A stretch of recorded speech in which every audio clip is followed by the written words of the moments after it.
روز عرفہ انتہائی اہمیت کا حامل دن ہے، اور 9 ذی الحجہ کا دن جو یوم عرفہ جس کو کہا گیا ہے، گناہوں سے معافی کا دن ہے، بخشش کا دن ہے، توبہ کا دن ہے، اللہ سے مغفرت طلب کرنے کا دن ہے۔ لیکن بیان ہوا ہے کہ ایک گناہ جو سب سے بڑا گناہ ہے عرفہ کے دن، جو ائمہ علیہ السلام نے جس کی طرف نشاندہی فرمائی ہے، وہ کون سا گناہ ہے آج آپ کو واضح کرنا ہے کہ سب سے بڑا گناہ عرفہ کے دن کون سا ہو سکتا ہے۔ اس کا جواب دینے سے پہلے ضروری ہے کہ خود عرفہ کو عرفہ کیوں کہا جاتا ہے، 9 ذی الحجہ کے اس دن کو اس کا نام یوم عرفہ کیوں ہے۔ اس کی 2 وجہیں بیان ہوئی ہیں۔ پہلی وجہ یہ بیان ہوئی ہے، عرفہ عربی کا لفظ ہے، اس کا معنی ہے پہچان، جاننا، شناخت کرنا، کسی کو پہچاننا، اور معرفت کے معنی میں ہے، پہچان کے معنی میں ہے۔ پہلی وجہ جو بیان ہوئی ہے کہ اس دن کو عرفہ کیوں کہا گیا ہے، وہ وجہ یہ ہے کہ حضرت آدم اور حضرت حوا کو جب جنت سے نکالا گیا، ترک اولا ہوا، تو مورخین نے لکھا ہے کہ حضرت آدم علیہ السلام بہت زیادہ گریہ کر رہے تھے، خدا کی بارگاہ میں توبہ طلب کر رہے تھے، توبہ قبول نہیں ہو رہی تھی، اور جس کے بعد حضرت جبرائیل امین آئے خدا کا پیغام لے کے، اور کچھ اسماء جو ہیں وہ حضرت آدم علیہ السلام کو حضرت جبرائیل نے تعلیم دیے، اور پھر فرمایا کہ اب جو ہے وہ دعا مانگ، اور حضرت آدم نے ان اسماء کو وسیلہ بنا کے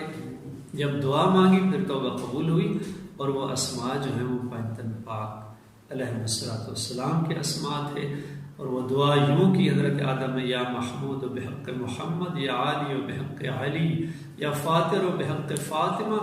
یا محسن بحق الحسن، یا قدیم الاحسان بحق الحسین علیہ السلام۔ جب حضرت آدم نے ان اسماء کا واسطہ دیا اور دعا کی توبہ قبول ہو گئی، جس کے بعد حضرت آدم اور حضرت حوا ایک دوسرے سے بچھڑ چکے تھے۔ حضرت آدم کی توبہ قبول ہوئی عرفات میں، وہ مقام عرفات میں مقام آدم موجود ہے، جو حاجی حج پر جاتے ہیں وہ دیکھ چکے ہیں کہ وہاں پر چونکہ حضرت حوا اور حضرت آدم ایک دوسرے سے بچھڑ چکے تھے، جس سرزمین پر یہ دونوں آپس میں ملے اور دونوں نے ایک دوسرے کو پہچان لیا، وہ سرزمین، وہ مقام عرفات تھا، جس کی وجہ سے اس کا نام عرفہ رکھا گیا ہے،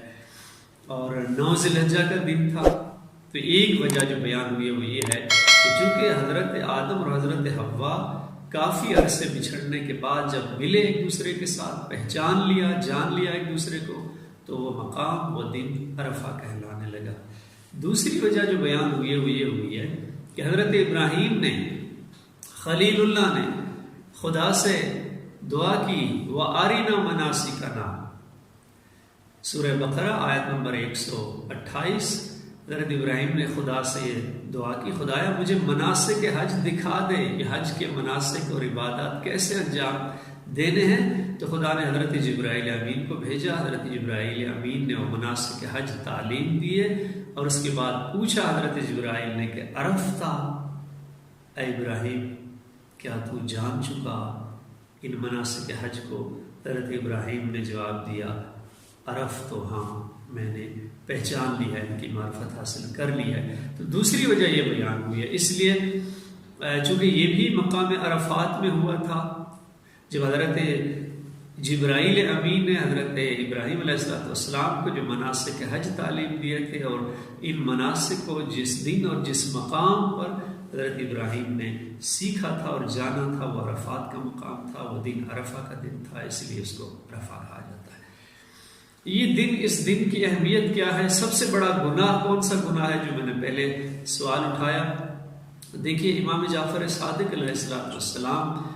نے ارشاد فرمایا ہے کہ سب سے بڑا گناہ روز عرفہ اللہ کی رحمت اور اللہ کی بخشش سے نا امید ہونا ہے، یہ سب سے بڑا گناہ ہے۔ اور امام نے فرمایا کہ یہ عرفہ کا دن وہ دن ہے کہ جس دن ماں کے شکم میں جو بچے ہیں، ماؤں کے پیٹ میں جو بچے ہیں، اللہ کی رحمت اور بخشش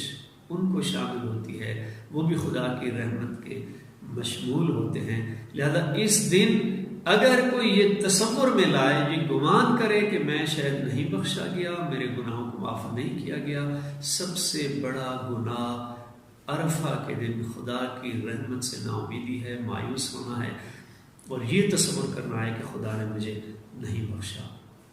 اور شاید یہی وجہ ہے کہ جب امام زین العابدین علیہ السلام جب ایک مرتبہ عرفہ کے دن ایک شخص آیا، آپ کی خدمت میں ایک سائل آیا جو مدد طلب کر رہا تھا، تو امام نے فرمایا وائی ہو آپ پر، ہلاکت ہو آپ پر، آج عرفہ کے دن بھی آپ غیر خدا سے اپنی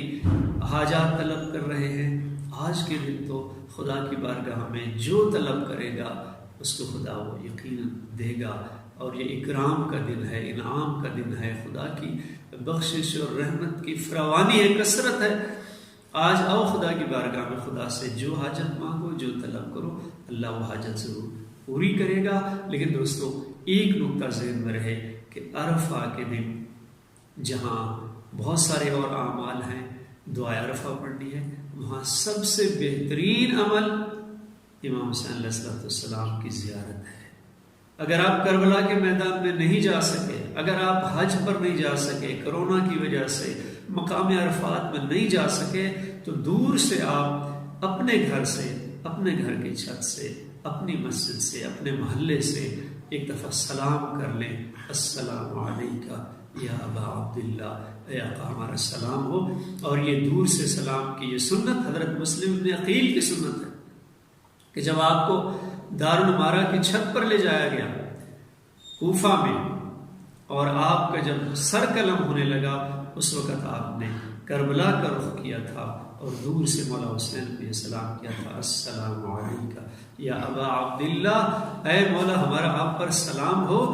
اور شاید سب سے بہترین عمل، اور یہ بھی روایت میں ہے کہ اللہ تعالیٰ مکہ میں مقام عرفات میں حاجیوں پر عرفہ کے دن بعد میں نظر رحمت کرتا ہے، پہلے کربلا کے میدان میں جو زائرین مولا حسین ہیں ان پر پہلے نظر کرم فرماتا ہے۔ اس کی وجہ یہ ہے کہ اگر کربلا میں حسین کی قربانی نہ ہوتی تو نہ حج ہوتا، نہ مناسک حج ہوتے، نہ اعمال عرفہ ہوتے۔ اس لیے دوستو زائر مولا حسین زائر کربلا کا بڑا مقام ہے۔ پہلے اللہ عرفہ کے دن زائر کربلا پر نظر کرم فرماتا ہے، پھر اس کے بعد حاجیوں پر